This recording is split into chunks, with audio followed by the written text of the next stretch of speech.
Petr Hinek, jsem z toho Centra pro inovace. Trošku jsem ten dlouhý název Centrum pro inovace v inženýrském vzdělávání, určitě si to někdo z vás nebude pamatovat.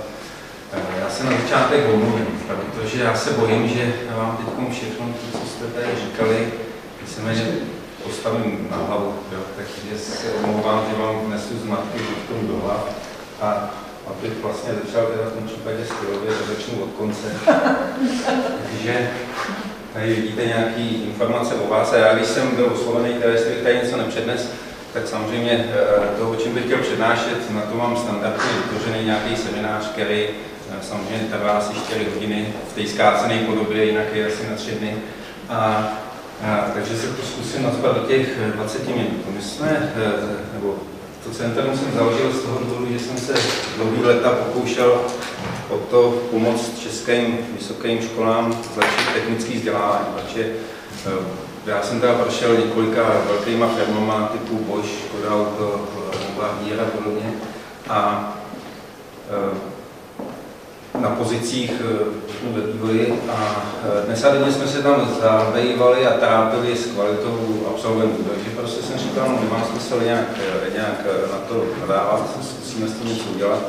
Spolupracovali jsme s vysokýma školama od rána do večera, takže všechny ty problémy tak nějak znám z praxe a udělal jsem si spolu ještě s dalšíma kolegama, s kterými jsme na tom dělali, takovou analýzu, co to vlastně ta vysoká škola je.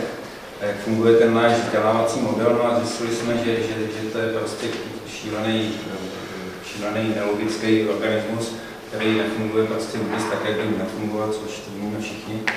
No a říkali jsme si, vyšli jsme vlastně z toho, co to je vzdělávání, nebo tady to jednou padlo, nebo někdo to tu řekl, že vlastně ty naše vysoké školy se snaží, jakoby, nebo měly by se snažit, nebo ne vysoké školy, všechny školy by se měly snažit o to, aby ty studenti, řeknu, získali takové ty dovednosti, že toho celoživotního vzdělávání, toho permanentního osobního rozvoje a podobně.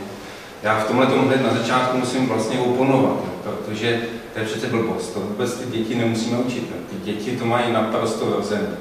Prostě touha po vzdělání, touha po objevování je nám všem daná od momentu, kdy prostě vylezem z té maminky, že jo, tak prostě chceme objevovat, jo, a jediný výsledek vzdělávacího procesu nejen v Česku, ale to vidím jako celosvětový problém, je ten, že nás tohleto ta škola odnaučí. Od mateřské školky, jo, to znáte, že jo, já nevím, Jardu Zůčka znáte, on to říká krásně, že jo, když se narodíte a první, co slyšíte, tohle nesmíš, tamhle to dělej, když si chceš něčím hrát, tady s tím si budeš hrát a podobně. To znamená, když jsme si tohleto rozebrali, jak jsme říkali, no, tak to nemá smysl řešit, tohleto, snažili jsme se to nějakým způsobem napravit. No a hodně nám v tom pomohly právě za posledních 10-20 let výzkumy, že v oblasti kognitivní psychologie, v oblasti neurověd, v oblasti evoluční psychologie, kde vlastně nám to potvrdilo to, co jsme si selským rozumem jednoduše mysleli jako technici, že jde o to jenom těm študákům nepřekážet. Že prostě pokud jim nebudeme překážet a pokud prostě to necháme kompletně na nich, a nebudeme si myslet, že my jsme ty chytrý, kterým musí něco podstakávat pod nos, nějaké poučovat, takže to bude samo. Takže s touhletou myšlenkou jsme vlastně do toho skočili, všichni nám říkali, že jsme totální blázni, že to je totální úlet.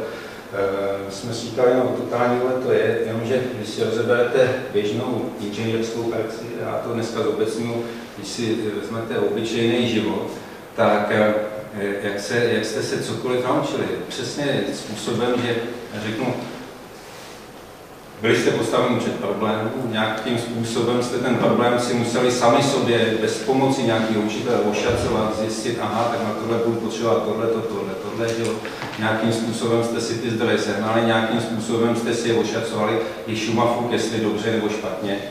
Ale nějak jste se s tím prostě poprali. Takhle prostě jsme fungovali od jak živa, že jo, po tisíce let, takhle funguje prostě vývoj člověka. No a samozřejmě ta škola by na tomhle to měla stavit, protože na to je ten náš mozek nastavený. To znamená, jenom mu umožnit to a podpořit vlastně ty jeho funkce, který on má, a potom to jde všechno samo. To znamená, proto já jsem tady relativně několikrát reagoval na to, že je to jednoduchý. Ono to opravdu jednoduchý je a v tom je právě to nebezpečí té naší metody, že všichni se ty jednoduchosti tak zaleknou, oni to všichni vidí, jo, ale tak se toho bojí, že řeknou, no to je nesmysl, aby využil takové jednoduchý, aby to fungovalo. Takže jsme založili tady to centrum a dneska ukazujeme všem, nebo snažíme se všem ukazovat a postupně to zavádět do praxe a napomáhat všem školám, dneska už, jak jsem říkal, od vysokých až po základní a mateřský, že řeknu, to naše pojetí, to řeknu to slovo projektově orientovaného studia je reálný, že prostě je postavený doopravdy na zdravém základě a že to dokáže řešit spoustu problémů, s kterými se ty školy potýkají, jak jsem zjistil, potýkáte se s nimi i vy dnes a denně. Takže to je tak jenom krátce na úvod. Pak, když já budu hodně přeskakovat, jo, takže vám to bude připadat takový chaotický, ta problematika je strašně široká. Já jsem si samozřejmě říkal, fajn, je to nějaká grupa lidí, kteří chtějí, řekněme, řešit nebo povídat si o podpoře podnikání, vzdělávání. Otázka je, jestli vůbec, nebo podpoře, že jo, výuce, vzdělávání, nebo tak nějak. Otázka je, jestli vůbec se dá podnikání učit. Jo. Podle mýho se nedá učit. Podnikání se nedá naučit způsobem, že by si někdo takhle před vás stoupnul a řekl, tak v ekonomice blablabla, že v marketingu blablabla, v tomhletom blablabla. To nejde. Jo. Prostě to patří, že to jsou všechno teorie, které patří do takzvaných, že těch soft skills, ať si to, co chce, kdo chce, jak se říká soft skills, já tam vám si tvrdí, že vy mi určitě řeknete, že to tak je. Ty se nedají naučit z učebnic, ty se nedají naučit na přednáškách, to si člověk musí prožít a zažít. Jo, to znamená, my jsme přišli s metodou, my jsme s ní nepřišli, to je metoda relativně známá, dlouhou dobu propagovaná, akorát, že je nešťastně používaná, protože právě ty lidi se bojí toho, že je příliš jednoduchá. A to je, se nedám fakt lepší název, říká se tomu teda projektově orientovaný studium. To slovo studium je tam důležitý. Já nemám rád slovo výuka z prostého důvodu, protože v momentě, kdy se řekne výuka, tak to znamená, že někdo někoho učí. To je právě problém celého toho celosvětového školství, že všichni někoho učí, já bych spíš řekl, všichni ty druhý poučují, že jo, a nikdo nenaslouchá, vede to tam, kam to vede. To znamená, my se snažíme propagovat to, o čem všichni jenom mluví, ale nikdo to nedělá, to znamená, aby ten student studoval sám a podporovat. Ten kantor je opravdu jenom totální podpora. To není ani vedoucí, ani lektor, ani nějaký, řekněme, usměrňovač, ale ten kantor má opravdu funkci tu, že když ten student, řeknu, si naplánuje nějak tu svoji cestu a chce tím způsobem jít a chce se v této oblasti vzdělávat a nějakým způsobem tam někde škoubatne a ničemu nerozumí, tak ten kantor je od toho ten odborník, aby mu poradil. OK, podívej, takhle se to dělá. Jo? A jak jsem znovu říkal, je tam spousta aspektů psychologických, já nevím, jakých dalších, jo, který ten kantor musí znát, aby tohle dokázal dělat. No, možná znáte profesora Hejního, hodně se o něm poslední době píše, tady z Lukáčka, že ho z pedagogů učí matiku, nebo pedagogiku matematiky. A on řekl jednu krásnou větu, že prostě on vlastně dělá podobnou metodu, říká tomu jináč, akorát, ale to je jedno, jako ta terminologie zase to je podružná záležitost. A on říká jednu věc, že nejtěžší na tom u této metody je naučit toho kantora mlčet.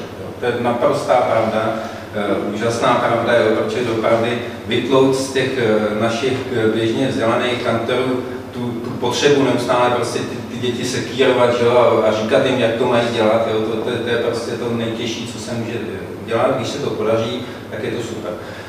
My v tomhletom, nebo já v tomhletom říkám poslední 2-3 roky nedělám nic jiného, než se to na středoškolské, vysokoškolské úrovni snažím vlastně potvrdit, že když dáte tomu studentovi důvěru, když vlastně doopravdy ho hodíte do té vody a necháte ho, ať se topí, jste na to samozřejmě trošku připravený po té odborné psychologické stránce a tohleto, tak oni to zvládnou. Ty studenti se doopravdy neutopí, ty studenti to zvládnou. Moje zkušenost osobní, a ta je docela úsměvná, je, že oni to zvládnou daleko líp než ty kantoři. Jo? To znamená, když my vedeme třeba skupinky, třeba s kantorama, tak ty kantoři prostě s tím zápasí 2x, 3x delší dobu než ty studenti. Takže Navíc, já už jsem to tady zmiňoval, někde tady jsme diskutovali, že i podle toho já třeba poznám právě, kdo je zastáncem té klasické cesty a zastáncem té, řeknu, naší moderní cesty, když se zeptám právě na to, co ten student potřebuje, že k nějakému zpracování projektu, tak zastánce klasického vzdělávacího modelu vždycky řekne, no on musí mít nějaký teoretický fundament, musí mít, jinak vlastně jak by mohl ten projekt zpracovat. A já už jsem to říkal na začátku, že život obecně třeba mým pojetí, ta inženýrská praxe je přesně obrácená, žádný informace na začátku, ba naopak, vy toho studenta vlastně okradete o ten luxus toho objevení. Jo? To znamená, říct něco studentovi dřív, než to potřebuje, je zločin. Tohle chci říct. Jo? Protože vy jste ho doopravdy okradli o hlavní motivaci ve vzdělávání. Jo? Spousta lidí říká, jak motivovat ty studenty. Já říkám, to vůbec není potřeba nějak motivovat ty studenty. Stačí prostě si s ním popovídat. Neznám člověka, který by se o nic nezajímal. Jo? To znamená, jakmile zjistíte, že on se o něco zajímá, tak máte okamžitě obrovskou škálu všech možných projektů, jaký může zaujmout. To znamená, dáte mu jenom vybrat. V podstatě, proč by vy jste měli vymýšlet nějaký projekty, který on má řešit? Když mi řeknete, fajn, tady v té místnosti, pojďme, a můžeme si zvolit libovolný obor, pojďme vymyslet projekt nějaký, tak za první já řeknu, nebudeme to vůbec vymýšlet, necháme to na těch studentech, ale kdyby se někomu, řeknu, přeměnilo v toho studenta, tak se dobře rozlídnu se, řeknu výborný stůl, tak já jsem stará, že jo, a na tomhle stolu najdu 10 témat různé odbornosti a složitosti až po high-tech, prostě, který můžu řešit jako student a můžu si na nich studovat prostě všechny od matematiky a podobně. Zaznělo tady krásná otázka, jak třeba učit, vy jste to řekla, tou projektovou výukou, že jo, nebo něčím, nebo tou projektově jakoby orientovanou výukou, takhle jste to formulovali, že jo, třeba ten integrální počet a podobně. Projektově orientovaná výuka, nebo studium, ne výuka, zakažíme si ten termín výuka, má tu krásnou vlastnost, že vlastně veškerá informace, veškerý, řeknu, teorie, které vy tomu studentovi, když už teda je potřeba překládáte, tak mu je překládáte vždycky jenom ve spojitosti s nějakým konkrétním řešením. To znamená, zatímco na středních vysokých školách do vás hustí matematiku, kde ty študáci absolutně neví, k čemu to budou mít. Jo. V nejlepším případě jim k tomu dodají nějaký školomecký, totálně nudný, nezajímavý, z reality úplně odtržený příklady, kde stejně ten student většinou nepochopí, jako, o co jde. Jo. To často ani já jsem nepochopil, mý synové mě zásobují jeho příkladem, a co si často říkám, no, teď zrovna minulý týden mi přines z výšky tady z Jaderky příklad a říkal, hej, na tohle se podívej, protože to jsme prohrali všema a byl pravdy tam prostě jako měli totální blbost, to byla fakt dopravdy matematická chyba. No, takže v momentě, kdy u té projektově orientovaného studia jim předkládáme nebo nepředkládáme, ty studenti si zvolí nějaký problém, tak absolutně není problém tam najít tu matematiku. Když budete chtít, tak můžeme najít, řeknu, integrální nebo nějaký diferenciální počet i na tomhle stolu. Takže od toho ta metoda je úžasná. To je vlastně to, že zase to podporuje ty kognitivní funkce, že když ten student vlastně to často ani netuší, že se to učí. Jo? Doopravdy my často, řeknu, v té výuce ho dodatečně informujeme o té terminologii, protože on se to naučí a teprve dodatečně si ještě, aby vůbec mohl navázat nějakou odbornou komunikaci na tohleto téma, že třeba to, co použil, byla diferenciální rovnice, což je jako úžasný, protože on ji umí používat dřív, než vůbec ví, co to je. Takže to jsem chtěl říct. První taková moje úvaha o tom učení podnikání byla právě ta, že se to naučit nedá. Jedině, jak je to chcete naučit, je vzít toho studenta, dát mu nějaký projekt, hodit ho do té vody a nechat, ať si s ním dát co chce. V momentě, kdy přestane zvládat nebo nějakým způsobem prostě nezvládá ten projekt, tak pak mu cíleně pomoct, ale cíleně. A doopravdy, jak jsem tady zmiňoval, je strašně důležitý ten čas, kdy mu to dáte. Jo? Protože pokud, a to je velký problém všech kantorů, pokud vy vidíte, jak on to řeší, že ho, a teď vidíte, jak se trápí, tak že jo, teď to začne, že jo, to kantorský teď to já vám to řeknu, že jo, jako, a teď musíš to dělat takhle, jo. Prostě tohle musíte tím kantorům, že jo, zalepit ty huby páskama, že jo, aby tohle to neudělali a doopravdy dát tu informaci až v momentě, kdy ten student doopravdy je těsně před tím utopením. Protože zase, když mu ji dáte pozdě, a když se vám utopí, no pak už je mu nějaký ten hodzený krok většinou k ničemu, takže to je relativně těžký moment. U toho PBL, že Project Based Learning, nebo v tom našem pojetí to projektově orientovaný studium, je zase spousta takových momentů. V Česku nebo obecně na celém světě se sice PBL používá ten termín, ale většinou je to zaměňovaný za vlastně projektovou výuku. A já bych teď se pokusil vysvětlit, v čem je totiž ten nejčastější problém, protože s projektovou výukou tady taky proběhla, mám myslím, že vy jste říkal, že s tím máte problematické zkušenosti a podobně. Jo? A já se pokusím vysvětlit proč. Ono je to úplně jednoduchý. Omlouvám se za ten termín jednoduchý, doopravdy to jednoduchý je. V klasickém vzdělávacím modelu prostě máte že nějaký penzum času, ten student má, když budu hodně přísnej, tak mu dám 20 hodin denně, musí studovat a basta. A 4 hodiny může spát. Tak do těch 20 hodin mu nacpete nějaké množství přednášek, seminářů, cvičení, blablabla, podle nějakého kurikula, že jo, máte nějaký tohle a tím to hasne. Když mu do toho přidáte ten projekt, tak jste postaveni před jednu otázku. Že jo. Buď to ten projekt je relativně vágní, jednoduchý, takový prostě napomáhající jenom a nic moc kvalitní, takže ho to nikam neposune. A nebo mu uberete, aby ho mohl řešit, aby měli čas že ho řešit. A nebo samozřejmě můžete dát krásný, obtížný projekt, ale pak mu zase musíte ubrat někde z těch povinností, těch přednášek a podobně. To znamená, obě dvě cesty už asi cítíte, že nejsou to pravý ořechový. Vy chcete, aby ten projekt byl perfektní, ale zároveň, abyste mu neslevovali. Ale fyzikálně to není možné. Prostě ten čas, že leda byste nakoupili nějakého, přinutili tu zeměkouli se nějak rotovat, že aby ten den měl, já nevím, 30 hodin, že pak by to třeba šlo, ale normálně to nejde. Jo. To znamená, projektová výuka kombinovaná v klasickém vzdělávacím modelu je vždycky povede, řeknu, nebo ne vždycky, ale většinou vede ke snížení kvality z tohohle prostého logického důvodu. Jenom, řeknu, výjimeční osobnosti a postavme si otázku, že celý školství není postavený na výjimečných osobnostech, tam je prostě průměr stejný, takže my musíme systém stavět tak na průměrné osobnosti učitele, na žádný špičkový. Takže když si všechny tyhle ty fakta položím jednoduše na stůl, tak si automaticky musím odpovědět, projektová výuka v klasickém vzdělávacím modelu, který na všech školách je v podstatě nesmysl.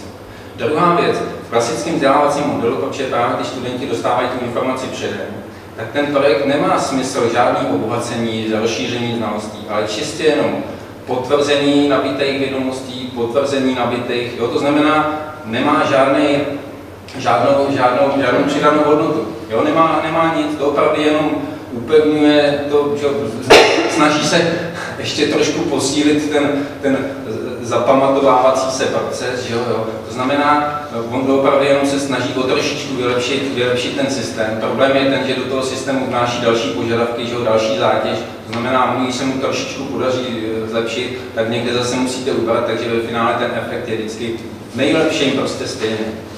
Zatímco u projektově orientovaného studia v tom našem pojetí je to úplně obrácené, protože my, řeknu, ten projekt používáme jako nosič. Jo? To znamená, ten student na tom projektu nabývá kompletně veškeré znalosti, dovednosti, jo? Od technických znalostí nebo matematických, přírodovědných, až po ty soft skills nebo nějaký filozofický jo? Nebo ekonomický znalosti. Všechno má na tom projektu, všechno má v rámci toho projektu. To znamená, ten projekt vlastně probíhá celým tím studiem a neubírá žádný čas, jo? Protože vlastně, jak já říkám, ten projekt je nosič. Jo? A to je zároveň to úskalí, jo? Který vlastně většina kantorů si neuvědomuje, že metoda se jmenuje projektově orientovaný studium. Všichni, nebo někdo to může říkat ta projektová výuka, což je teda trošku něco jiného. A všichni se zaměří na ten projekt, ale ten projekt tam vůbec není podstatný, jo? Nebo respektive on je tam důležitý, ale je to prostředek. Není to klíčový moment toho vzdělávacího modelu. Klíčový moment toho vzdělávacího modelu je právě to pořadí předání těch informací. Ten projekt slouží čistě k tomu, aby vy jste vytvořili prostředí, který je běžný pro to hledání, že jo, toho studenta. To znamená, jako malý dítě, že jo, když se učí chodit, že jo, tak mu taky nenahážete po celém obyváku kostky, aby si tam zlámal nožičky, aby se minimálně půl roku nenaučilo chodit, protože jeho zkušenost bude ta, že jakmile se postaví, jako to začne bolet. Že jo. Takže to dělá současná škola, že prostě vytvoříte prostředí takový, že pro toho studenta je prakticky neprůchodný. Takže ten projekt má doopravdy za cíl jenom vytvořit naprosto přirozený prostředí, ať už řeknu v technických vědách, humanitních vědách, kde ten student vlastně najednou začne cítit automaticky svoji potřebu prostě tuhletu věc zjistit, tuhletu věc si naštudovat a teprve, když ji nezvládne, tak do toho vstupuje ten kantor. Ono to zároveň má, ono je to, říkám, dlouhý téma, to je na dlouhý povídání. Tam samozřejmě začnu používat ty prostý slova v českém školském prostředí, jako jsou kompetence. Ono celosvětově se pojem kompetence používá opět naprosto hloupě a vágně, je to cosi neuchopitelného. V podstatě, že když si přečtete, jak se tomu nadává na ministerstvu česká kurikulární reforma, nebo kolik bylo všech těch možných reform, a tam ty definice kompetencí, a že se o tom nacintalo a napsalo takových nesmyslů za posledních 10 let, jako když si vezmete jakoukoliv tuto publikaci a projdete si ty kompetence, tak v podstatě co kantor, to jiný vysvětlení, co ty kompetence jsou. A od toho souvisí s tím pak souvisí všechno, to hodnocení, že se nedá vlastně vymyslet, že žádný maturity, to má smysl, protože každý ty kompetence chápe úplně jináč. Všechny ty problémy na tom stojí. My používáme v tom našem modelu pojem kompetence úplně jináč, protože jsme prostě technici, takže ty kompetence si dělíme od nějakých programových, což je třeba gymnáziální, nebo na nějaké střední škole třeba, nebo na vysoké škole třeba historielectví, nebo tak něco. Ty programové kompetence ty se větví na ty předmětové kompetence, ty předmětové se větví na ty jednotkové, jak my tomu říkáme.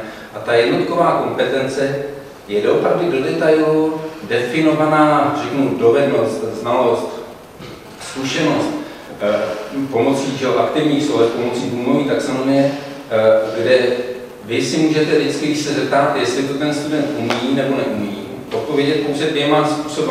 Ano, ne. Nic jiného neexistuje. Protože pokud vy tu kompetenci nemáte vydefinovanou do této podoby, tak v podstatě neustále to hodnocení záleží zase kantora, škola od školy, jo? Prostě všechno od prostředí, od nálady, od toho, jak jste se vyspali. No, takže ty kompetence v našem pojetí jsou strašně důležitý. My tam dokonce používáme termín matice kompetencí, protože vlastně, když si to všechno vypíšete, tak v rámci třeba jednoho programu, jednoho roku máte třeba, řeknu, 2–3 tisíce kompetencí. A teď se zdesíte, ježišmarja, tohle mám vymýšlet. Jo. Samozřejmě, že to ten kantor musí vymyslet. Ale druhá věc je ta, a to je to, co on se dalekne té práce, druhá věc je ta, že v momentě, kdy tohle to má vymyšlený, tak všechno ostatní jde samo. V té matici kompetencí, když teda si vymyslí těch 2000 kompetencí, tak tam má pak další sloupečky, že tam si ohodnotí, jak je obtížná třeba z hlediska naučení. Jestli ta kompetence je v úrovni, že si to 100% ten studák v této úrovni musí naštudovat sám, jestli k tomu potřebuje takový pomůcky, jestli k tomu potřebuje přednášku nebo nějaké bližší vysvětlení. Takže vlastně mám si opravdu velká matice všech možných věcí, co k té kompetenci je potřeba. A potom, řeknu, přijít k tomuhletomu stolu, vzít si tu matici, že, a jenom si tam odškrtávat, takhle fajn, tak tohle najdu tady, je strašně jednoduchý. Jo. Takže zatímco klasický zase, vrátím se třeba k práci kantora, zatímco v klasickém vzdělávacím modelu, když použije projektovou výuku, tak ty kantoři, ježiš, jak to mám vymyslet, já najdu, že projekt na integrální počet, jako v praxi, a teď to přemýšlí, že já nevím, co všechno. Když má ty kompetence udělané do těch jednotkových kompetencí, tak to má během chviličky. Ale co je důležité? Proč by to dělal on? Jo, jako proč? To je totiž, řeknu, krásný na tom našem fundamentalistickém přístupu k tomu projektově orientovanému studiu. Já říkám, že my jsme v tomhle tom horší, jak ty islámští fundamentalisti, jo, že prostě pak jdem potom jak karťafáci. Jo. Vždycky se mě ptají, dobře, ale máte ve třídě nebo v kruhu nebo posluchárně, že jo, 20, 50, 100 studentů, tak přece nemůžete každému vymýšlet projekt a teď mu to zpracovávat, co má udělat, co má odevzdat, já nevím, co všechno. No, samozřejmě, že to pak takhle funguje život v inženýrské praxi ani náhodou.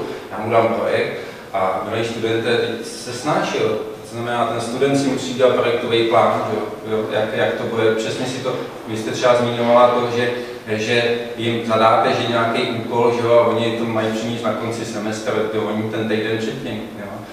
To v našem pojetí vůbec mu neurčujeme, kdy to má přinést. To si musí určit on. On si řekne, kdy to přinese, jo. A s jakým počtem lidí pracujete? V té chvíli jsou to všechno zkušební skupinky, řekněme 5, 10, 20 Jasně, lidí. tam jo. to dělám taky. No. S 200 lidma řekněte si termín. Ne, pozor, tam je důležitá jedna věc. To je okamžitě právě, teď jsme narazili ten druhý moment, a to je ten, že všichni zastánci nebo všichni ti, kdo jsou zvyklí v klasickém studiu, začnou říkat velice rychle přesně jo, na tohleto téma, řeknou, no jo, ale jestliže máte v té posluchárně 200 studentů a vy se jim máte věnovat individuálně, kde na to vezmete čas? Protože že individuální přístup, to je další jaký zaklínadlo, dneska každá škola prohlašuje, že má individuální přístup ke studentům. To neznám školu, která by to neprohlašovala. Jenomže mají opravdu individuální přístup ke studentům. No nemají ani náhodou, protože co to je individuální přístup? To, co oni tvrdí, že je individuální přístup, to je pseudo-individuální přístup. To je jakýsi časově rovnostářský přístup. Jo? Že řeknou ano, my se každému studentovi budeme věnovat 10 minut denně, protože jich tam je 200, že víc nemají času, zase 24 hodin denně. Jo? Takže a to není individuální přístup. Individuální přístup je takový, že každý student je jiná osobnost. Že jo? Každý student má jiný, řeknu já nevím, takový ty profily toho vnímání, že někomu vyhovuje víc mluvený slovo, někdo potřebuje obrázky, někomu stačí skripta, a naopak se v tom vyžívá. Jo? Takže ten kantor musí k každému přistupovat individuálně. A jestliže my vlastně, řekněme, máme zpracované kompetence a máme rozdělené do těch řeknu, obtížnostních kategorií a podobně, tak ve finále, když si uděláte, řeknu, takovou hlubokou analýzu, nejen projektů, já nevím, ve školách, ale kdekoliv, jakýkoliv v té firmě, tak zjistíte, že, já nevím, 80% práce na tom projektu je obtížnosti takový, že i ten student nebo kdokoliv jiný v podstatě by neměl potřebovat vůbec žádnou podporu. Jo, je to buď to rutinní činnost, nebo prostě činnost typu 1 jsou 2, jo, nebo něco takového. A ta obtížnost prostě to je relativně, řeknu, opakující se závislost. Jo.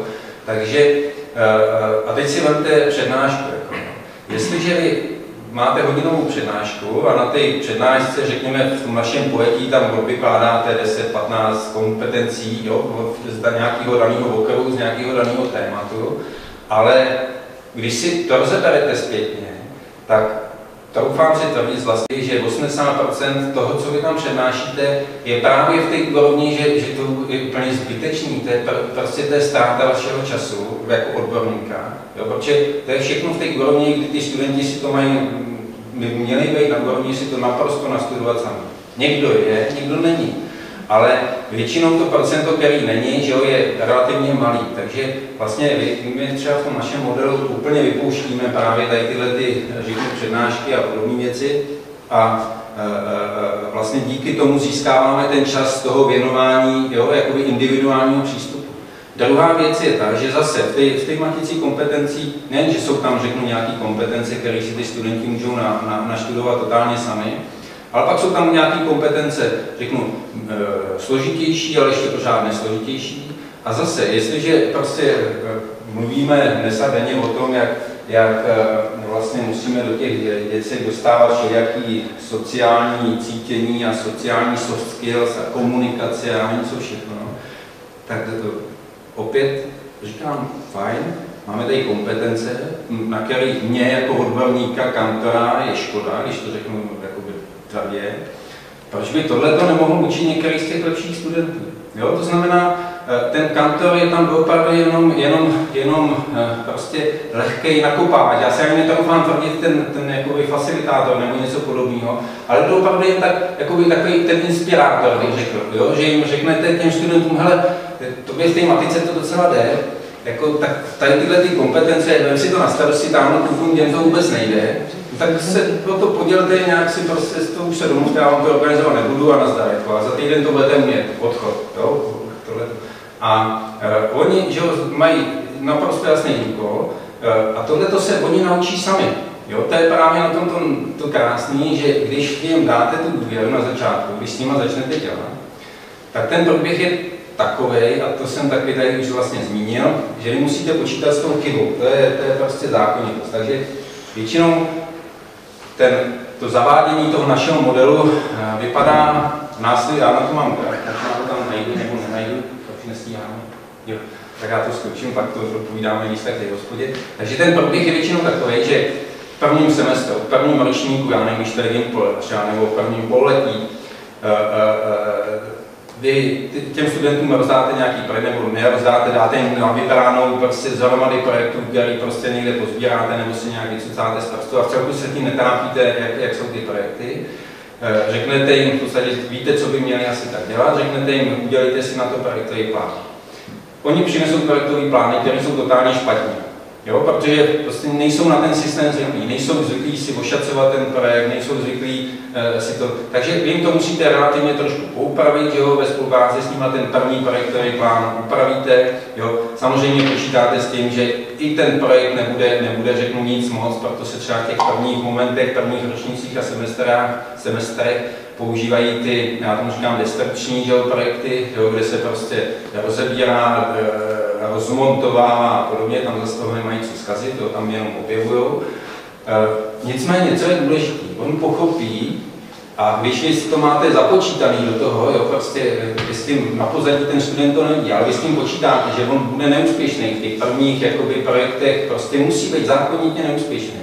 A musí vědět, že jestliže to nezvládne, že za to bude nějaký postih, který, jako řeknu, je na jednu stranu fiktivní, na druhou stranu skutečný. Jo. To znamená, moje zkušenost je taková, že ty studenti to pochopí velice rychle, jo, a při dalším projektu, ať už je to v tom daném semestru, když tam máte třeba těch projektů víc, a tím si vlastně věříte to, kdy chcete, aby oni se to naučili, že jim dáte třeba víc drobnějších projektů, jo, nebo to už je potom na té vaší jakoby, dovednosti pracovat s touhletou metodikou, tak v těch dalších projektech najednou zjistíte, že on už ten studák už to začne chápat, jo? To znamená, on už začne vědět, aha, tak já na to budu potřebovat, teď začne přemýšlet, tak na to budu potřebovat se naučit tohle z matiky, tohle z mechaniky, tohle z materiálu, pak mu to ještě trošku doplníte, jo? Ve třetím projektu už to bude ještě lepší a garantuju vám, že třeba v třetím, čtvrtém semestru víceméně už je natolik samostatný, že vy se s tím v podstatě vůbec nemusíte zabývat. On vám přinese perfektně zpracovaný projektový plán a to, co vám na začátku sežralo, řeknu, relativně velký množství času, tak v tom třetíku, čtvrtáku už vám to nesežere nic prakticky. Ba co víc, zkušenosti nejen moje, ale i třeba ze zahraničí, třeba kolegů z Kanady, jsou takový, že ty studenti mají naprosto přirozenou lidskou tendenci se sami zlepšovat. To znamená, vy po nich něco chcete a oni většinou přinesou ještě daleko víc. Jo, když si navyknou na ten model. Jo. Takže já bych to uzavřel, aby jsme protože doopravdy já vám když tak rád poskytnu třeba ty prezentace, nebo máme třeba nahraný nějaký semináře, co jsem na tohle téma dělal. Ten model má tu jednu krásu, že dopřává těm studentům ten luxus toho objevení, že jakoukoliv teorii, všechno, co se naučí, si objeví sami. A doopravdy ten učitel, když už teda jim to řekne, tak i to prozrazení informace by mělo probíhat způsobem, že často ten student ani neví, že to dostal. Jo.